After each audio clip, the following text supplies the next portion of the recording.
دوای بێئومێدی لە بەڵێنەکانی حکوومەت بۆ نۆشەنکردنەوەی ڕێگەی سەرەکی گوندەکەیان، دانیشتوانی گوندی زەنگیسەر لە ناحیە ناڵپارێزی سەر با قەزای پێنجوێن لەسەر ئەرکی خۆیان ڕێگەی گوندەکەیان بە درێژایی 2 کیلۆمەتر نۆژەن دەکەنەوە. ئەمەش یەکەم جار نییە دانیشتوانی گوندەکە خۆیان تێچووی خزمەتگوزاریەکانی گوندەکەیان دابین دەکەن. ئەوان دەڵێن دەزانینەوە ئەرکی حکوومەتە خزمەتگوزاری ڕێگەوبانمان بۆ دابین بکات، بەڵام کاتێک حکوومەت بە وەرکان ڵاسێت ناچارین خۆمان لە سۆی بگرین. زەنگیسەر هەڵساوین بە تێکەڵەکردنی ئەم جادەیە بە شەوڕێژکردنی لەسەر ئەرکی خۆمان و چەند جار داوامان لە حکوومەت کردووەکەوە بۆمان قیرتاوکە، بەڵام تا ئێستا نەهاتوون بەدەممانەوە. ئێستا لەسەر ئەرکی خۆمان جێبەجێ یەکەین. ئێستا لەسەر ئەرکی خۆمان تا گوندەکەمان 2 کیلۆمەترە چاوڕێژ یەکەین. گوندی زەنگیسەر 6 گوندی تێدا تێپەڕ دەبێت.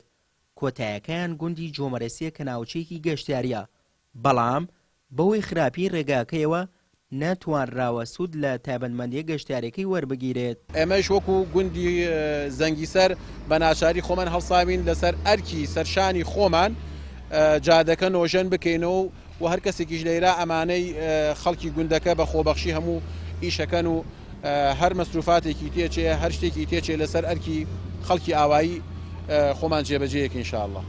چەندەها جار ئێمە مراجعاتمان کرد بە حکوومەت کە بۆمان قیتاوکەن، بۆمان چاکەن، بۆمان نەکرا.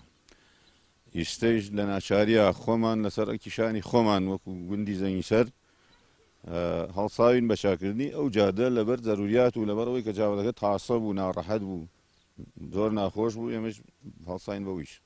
لای خۆیەوە بەڕێوەبەری ناحیە ناڵپارێز ئەوە ناشارێتەوە کە وەک پێویست نەیتوانیوە خزمەتی ناوچەکە بکەن، وتیژی بەردەوام سەرخۆیان لە داخوازی خزمەتگوزاریەکانی ناوچەکە ئاگادار کردوەتەوە، بەڵام هیچ وەڵامێکیان وەرنەگرتووە.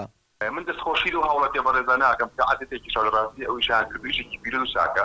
ئێمە وەکو حکوومەتی هەرێمی کوردستان وەکو بەڕێوەبەری ناحیە ناڵپارێز ڕاستیە ئەوەی لەتوانای ئێمە هەبووە ساڵانە ڕێتی مەکانی ئاوادانکردنەوەی سلێمانی و هاتوو ئیشان کردو لە سنوورەکە بەپێی توانە ئیمکانەتی خۆیان.